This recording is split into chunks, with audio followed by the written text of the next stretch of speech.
नमस्कार। राज्य शिक्षा शोध एवं प्रशिक्षण परिषद बिहार पटना में आप सभी का स्वागत है। कैसे हैं बच्चों? आशा करती हूँ अच्छे और स्वस्थ होंगे। आप सभी मुस्कुराते हुए बहुत ही प्यारे लगते हैं। बच्चों, हमें हमेशा मुस्कुराते ही रहना चाहिए और आज आपके चेहरे पर ये मुस्कुराहट को बरकरार रखने के लिए आपकी मैम कौन सा चैप्टर लेकर आई है? आज हम लोग पढ़ेंगे नंबर सॉन्ग, यानी कि हम लोग आज एक रैम पढ़ेंगे और रैम्स के ज़रिए हम डिफरेंट टाइप्स ऑफ नंबर्स यानी 1 से लेकर 10 तक नंबर भी पढ़ेंगे और साथ में पढ़ेंगे कि 1 से 10 तक जो नंबर हैं इनको वर्ड्स में हम कैसे लिखते और पढ़ते हैं।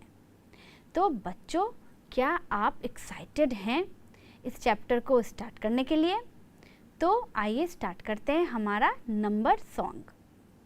रैम्स 1 2 बकल माई शू, यानी आप देख रहे हैं कि 1 2 ये 2 नंबर है, 1 और 2 मतलब 2।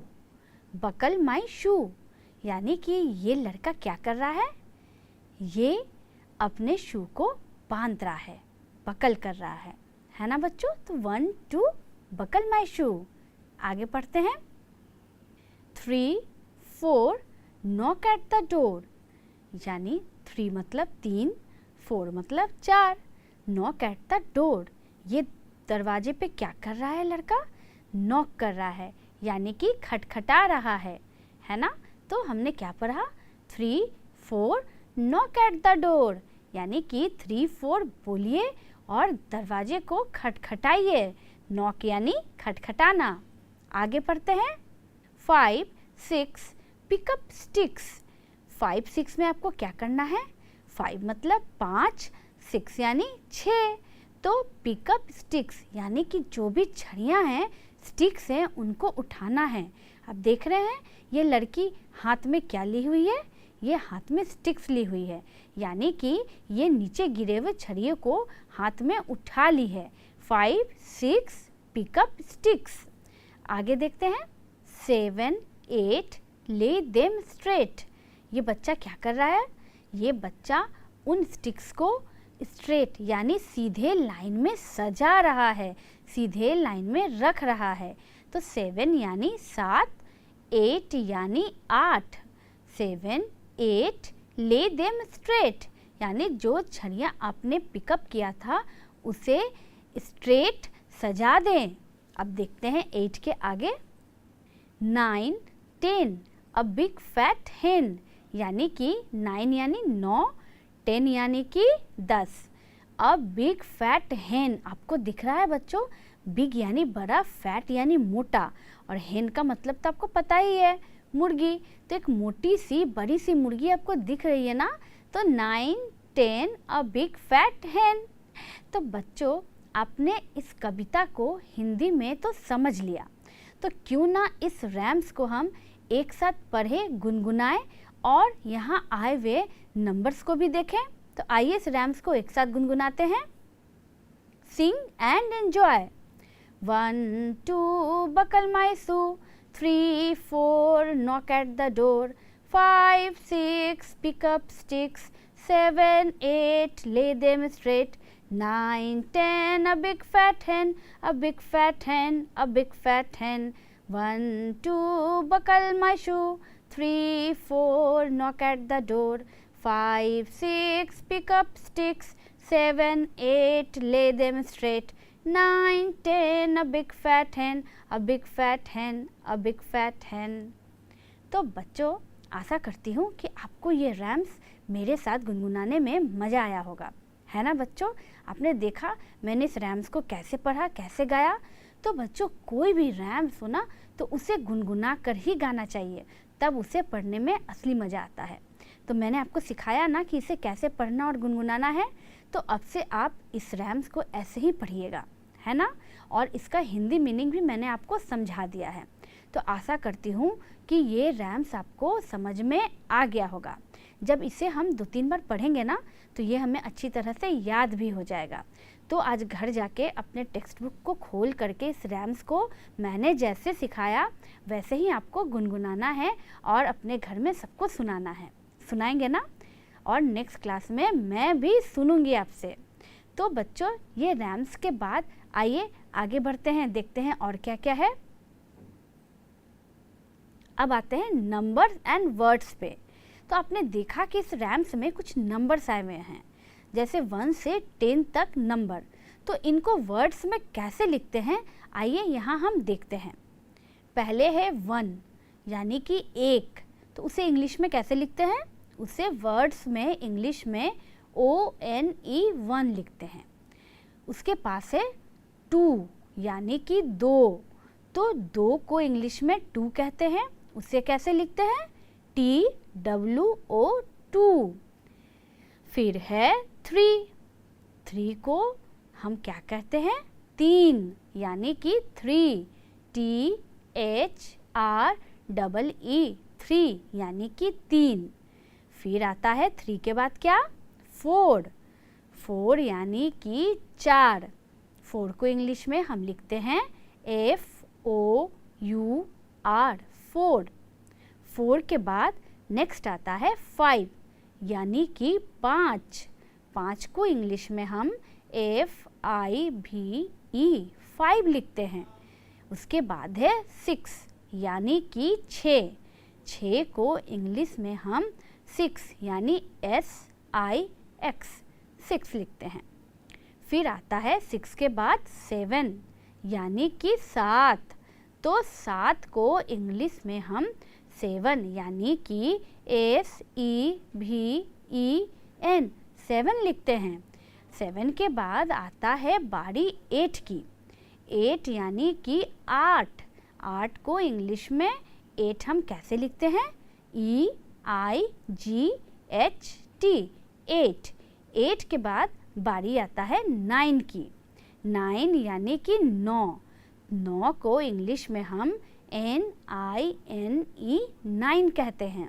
और सबसे लास्ट नंबर में 1 से 10 तक में आता है 10 यानी कि 10 को इंग्लिश में हम लिखते हैं TEN 10।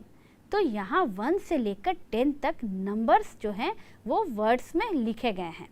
इन्हें आप जल्दी से नोट कर लीजिए ताकि ये आपको अच्छी तरह से याद हो जाए। बच्चों, जब हम मैथ्स बनाते हैं ना तो उसमें हम नंबर्स में भी लिखते हैं, और जब तक उसकी इंग्लिश नहीं आएगी उसको वर्ड्स में कैसे लिखेंगे, तो फिर आप मैथ्स कैसे बनाइएगा, इंग्लिश में कैसे बनाइएगा।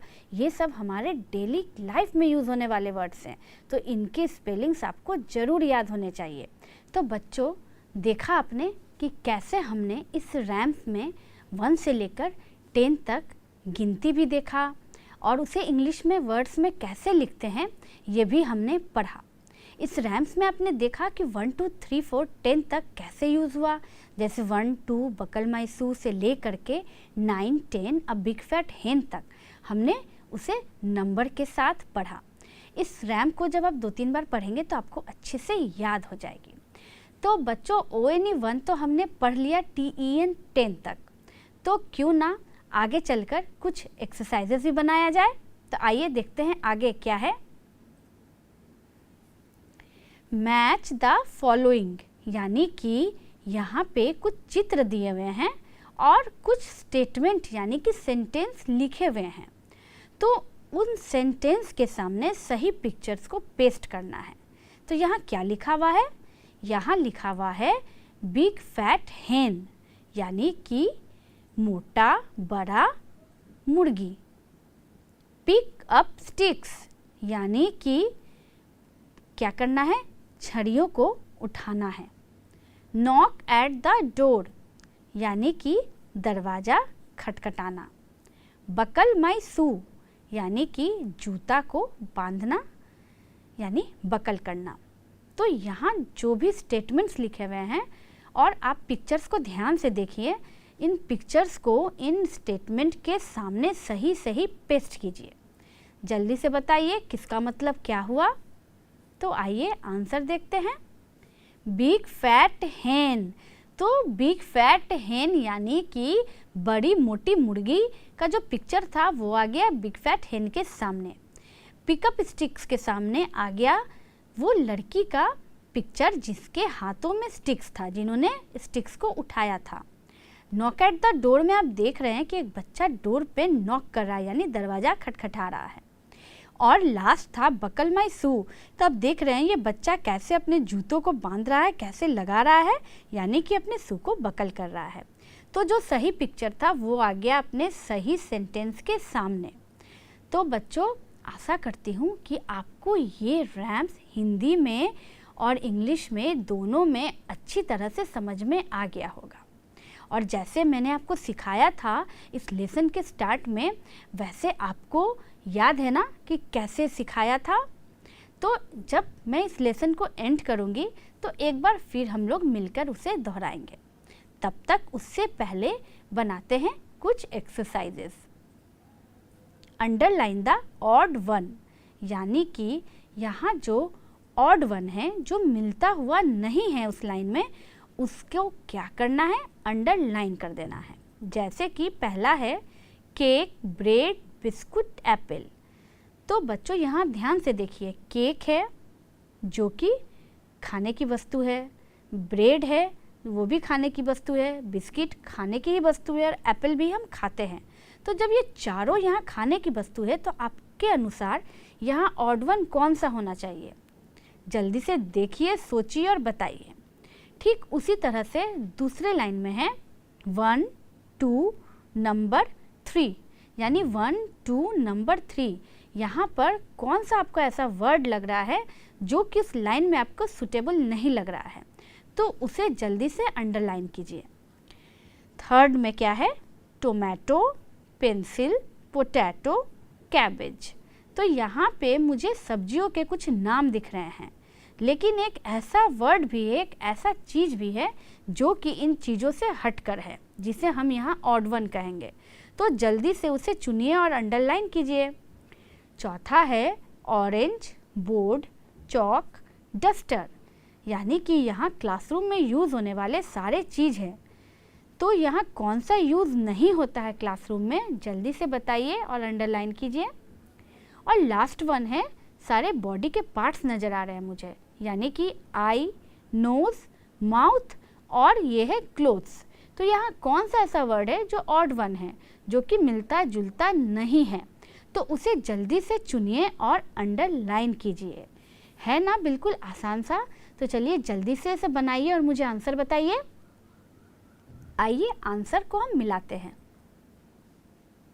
यहाँ है केक, ब्रेड, बिस्कुट, एप्पल। तो बच्चों, केक, ब्रेड और बिस्कुट जो है ना, ये सारे बेक किए हुए खाने वाले चीज़ें हैं, है ना। लेकिन एप्पल जो है वो क्या है, एक फ्रूट है, इसीलिए एप्पल हो गया यहाँ ऑड वन। दूसरा में है 1, 2, नंबर 3। यहाँ पर सारे गिनती है, यानी 1, 2, 3, लेकिन नंबर जो है वो गिनती में नहीं आते हैं, तो इसीलिए नंबर हो गया ऑड वन। तीसरा है टोमेटो, पेंसिल, पोटैटो, कैबेज। तो जैसा कि मैंने बताया था, टोमेटो, पोटैटो और कैबेज ये तीनों क्या है, वेजिटेबल्स के नेम हैं। लेकिन पेंसिल क्या वेजिटेबल है? नहीं ना, पेंसिल से तो हम लिखते हैं, तो इसीलिए पेंसिल हो गया यहाँ ऑड वन। उसके बाद है ऑरेंज, बोर्ड, चॉक, डस्टर। तो बच्चों, बोर्ड, चॉक और डस्टर तो हम क्लास में यूज़ करते हैं, क्या ऑरेंज क्लास में यूज़ करते हैं? नहीं, तो इसीलिए ऑरेंज हो गया यहाँ ऑड वन। लास्ट है आई, नोज़, माउथ और क्लोथ्स। तो आई, नोज़ और माउथ जो है वो हमारे पार्ट्स ऑफ बॉडी है, लेकिन क्या क्लोथ्स पार्ट्स ऑफ बॉडी हैं? नहीं हैं। क्लोथ्स यानी कपड़े जो हम पहनते हैं, तो इसीलिए यहाँ क्लोथ्स हो गए ऑड वन, और इसीलिए इनको अंडरलाइन किया है हमने। तो आप फिर से एक बार देख लीजिए। देख रहे हैं ना बच्चों, जो भी वर्ड यहाँ अंडरलाइन है वो बिल्कुल भी मिलते जुलते वर्ड वहाँ नहीं थे, इसीलिए हमने उसे अंडरलाइन किया और ऑड वन को आउट किया। तो बच्चों, आपको कैसा लगा ऑड वन बनाने में? मज़ा आया? समझ में आया ना कि कैसे हम वर्ड्स को ग्रुप में बनाते हैं, कैसे जो सूटेबल वर्ड्स नहीं होते उनको कैसे हम वहाँ से हटाते हैं। तो इसको बनाने के बाद आइए आगे कुछ और एक्सरसाइज भी बनाते हैं। अब आते हैं आपका फेवरेट रैमिंग वर्ड्स पे। यहाँ पे कुछ वर्ड दिए हुए हैं जिनका रैमिंग आपको बनाना है। तो वर्ड यहाँ क्या क्या है? सारे रैम्स में यूज़ होने वाले वर्ड यहाँ दिए हुए हैं, जैसे वन, स्टिक, डोर, नॉक और थ्री। तो वन, स्टिक, डोर, नॉक और थ्री का जल्दी से रैमिंग वर्ड्स बनाइए और मुझे बताइए। आइए देखते हैं क्या होगा इनका रैमिंग वर्ड्स। वन का बन यानी BUN बन, बन यानी कि गोल गोल पारोटी जिसे हम कहते हैं। स्टिक का हो गया सिक, SICK सिक यानी कि बीमार होना। डोर का हो गया फ्लोर, FLOOR फ्लोर यानी कि जमीन। नॉक का हो गया रॉक, ROCK रॉक यानी कि पत्थर। और थ्री का हो गया फ्री, FREE फ्री यानी कि आज़ाद या मुफ्त, जो भी आप कह सकते हैं। तो आइए इसे एक बार रैमिंग करके हम दोहराते हैं। बोलिए मेरे साथ, one, bun, stick, sick, door, floor, knock, rock, three, free. तो देखा आपने कि रैमिंग वर्ड्स को हमने कैसे पढ़ा। तो इसी तरह से रैमिंग वर्ड्स को आपको रैम करके पढ़ना है। तो अब आप पढ़ पाइएगा ना इसे? आपने नोट किया? हाँ बच्चों, तो अब आशा करती हूँ कि जो भी टेक्स्ट बुक में आपके एक्सरसाइजेज होंगे अब वो बिल्कुल आसानी से एकदम इजीली आपसे बन जाएंगे, है ना? तो हमने यहाँ सारे एक्सरसाइजेज भी डिस्कस कर लिए। तो आइए आगे देखते हैं और क्या है। अब आते हैं complete the lines with the help of the pictures, यानी कि जो रैम्स हमने शुरू में पढ़ा है लेसन के, उस रैम से आपको लाइन को कंप्लीट करना है और पिक्चर्स को ध्यान में रखते हुए कंप्लीट करना है। पहला है dash buckle my shoe, dash knock at the door, 5, 6 dash, 7, 8 dash, और लास्ट में है dash a big fat hen. तो पिक्चर्स भी साथ में दिए हुए हैं। अब जल्दी से आप रैम्स को याद कीजिए और इन लाइंस को कंप्लीट कीजिए। जल्दी बताइए कहाँ क्या आएगा। तो आइए देखते हैं आंसर। 1, 2 बकल माई शू, उसके बाद क्या होगा? 3, 4 नॉक एट द डोर, उसके बाद 5, 6 pick up sticks, 7, 8 lay them straight, और बिग फैट हेन किस में था? 9, 10 अ बिग फैट हेन। तो देख रहे हैं बच्चों, ये रैम्स पूरा का पूरा आपने कंप्लीट कर दिया। फिर से पढ़िए। 1, 2 buckle my shoe, 3, 4 knock at the door, 5, 6 pick up sticks, 7, 8 lay them straight, 9, 10 a big fat hen. तो लाइंस को कंप्लीट करने के बहाने आपने रैम्स को भी पूरा पढ़ लिया और आपने आंसर बिल्कुल सही दिया। इसका मतलब ये हुआ कि रैम्स आपको अच्छी तरह से याद हो गई है। तो घर जाके आज क्या करना है पता है ना? मेरा होमवर्क क्या होता है, जो कि हमेशा एक्टिविटी से रिलेटेड होता है। तो आज का होमवर्क भी आपका यही है बच्चों कि घर जा कर के आपको घर पे अपने ब्रदर सिस्टर या पेरेंट्स को, या जो भी आपके घर में है, ग्रैंडफादर ग्रैंड माँ जो भी हो, उनको ये रैम्स ऐसे ही गाकर सुनाना है जैसे कि मैंने आज आपको सिखाया है। आशा करती हूँ कि आप ये रैम्स अच्छे से सीख गए होंगे। तो अगर रैम्स आप अच्छे से सीख गए हैं तो आइए एक बार और मेरे साथ दोहराइए इस रैम्स को। बोलिए 1, 2 buckle my shoe, 3, 4 knock at the door, 5, 6 pick up sticks, 7, 8 lay them straight, 9, 10 a big fat hen, a big fat hen, a big fat hen। तो बच्चों मुझे तो ये रैम्स गाने में बहुत मज़ा आ रहा है और मैं तो सीख भी गई। तो आशा करती हूँ आपको भी ये रैम्स गाने में बहुत मज़ा आ रहा होगा और अभी तक इस लेसन के दौरान आप इसे सीख भी गए होंगे। तो अगर आप इसे सीख गए तब मुझे जल्दी से बताइए कि आज के लेसन में हमने क्या क्या पढ़ा। तो आज के लेसन में हमने पढ़ा एक बहुत ही अच्छा रैम्स, और हमने देखा कि उस रैम्स में नंबर 1 से लेकर 10 तक कैसे यूज़ होता है, और 1 से 10 तक के स्पेलिंग्स भी हमने पढ़े और समझे। तो आशा करती हूँ कि रैम्स के साथ साथ आपको 1 से 10 तक के स्पेलिंग्स भी अच्छे से याद हो गए होंगे।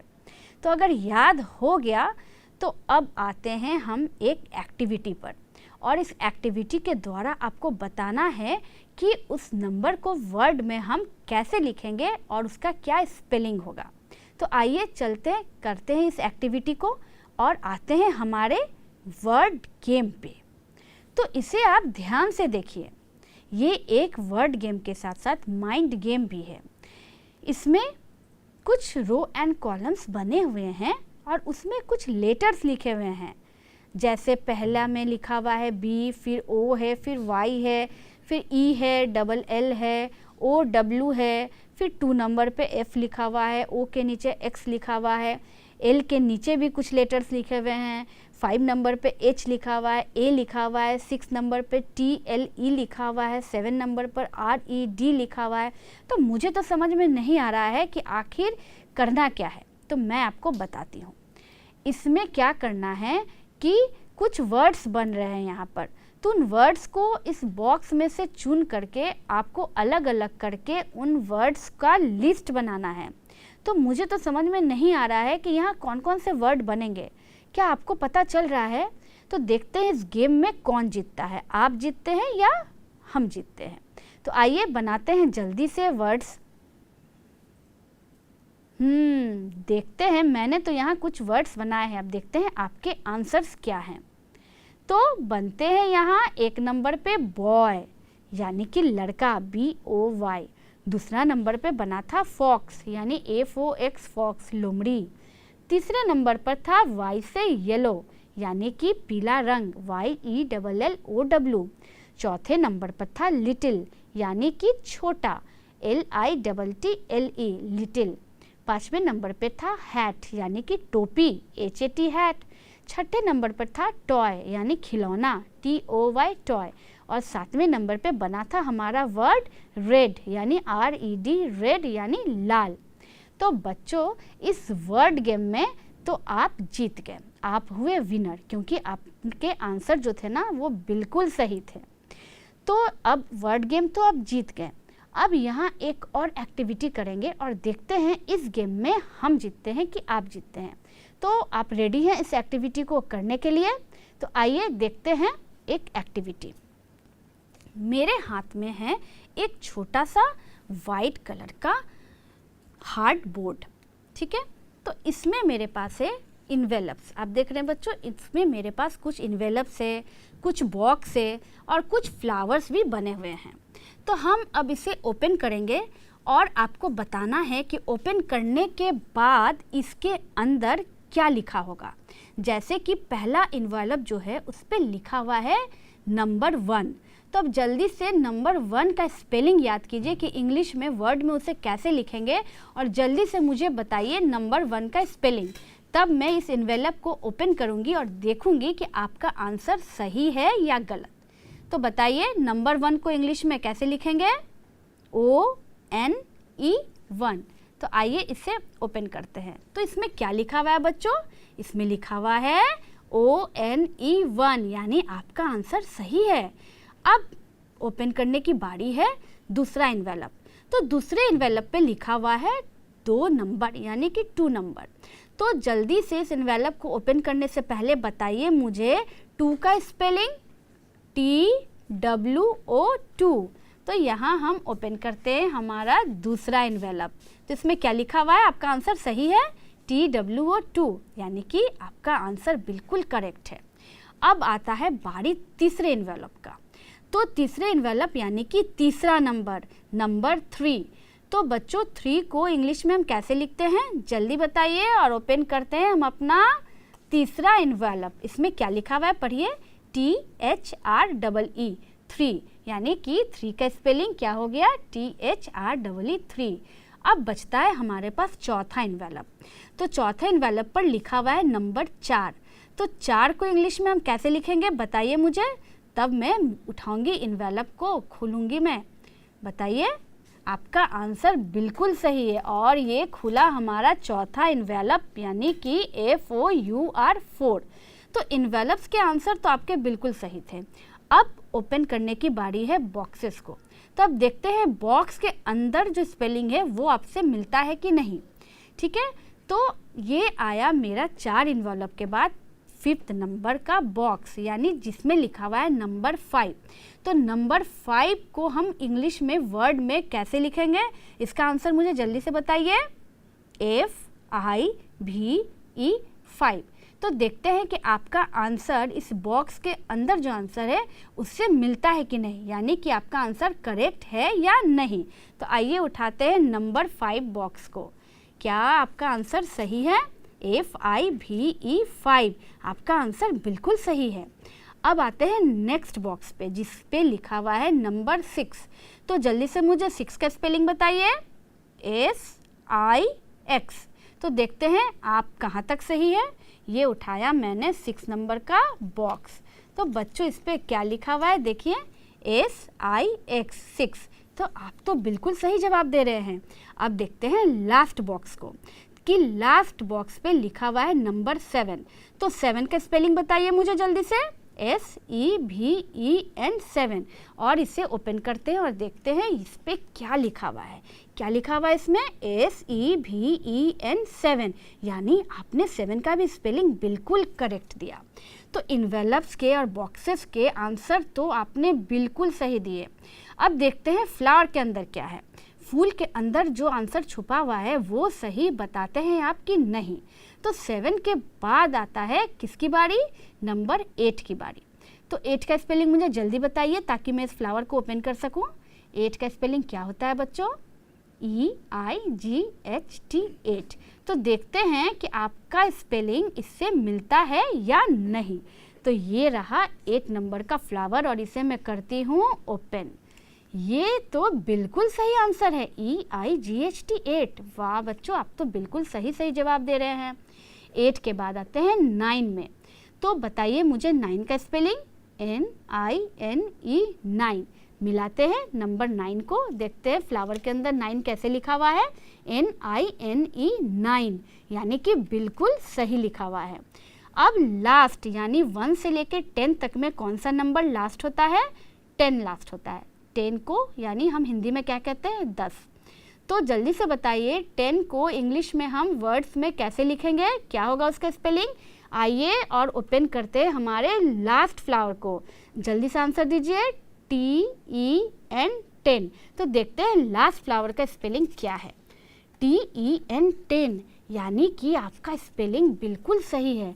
तो इसमें जितने भी इन्वेलप्स थे, बॉक्सेस थे, फ्लावर्स थे, हमने सबको ओपन किया और देखा कि कैसे हमने नंबर 1 से लेकर 10 तक को वर्ड्स में बनाया। आपने बिल्कुल सही जवाब दिया।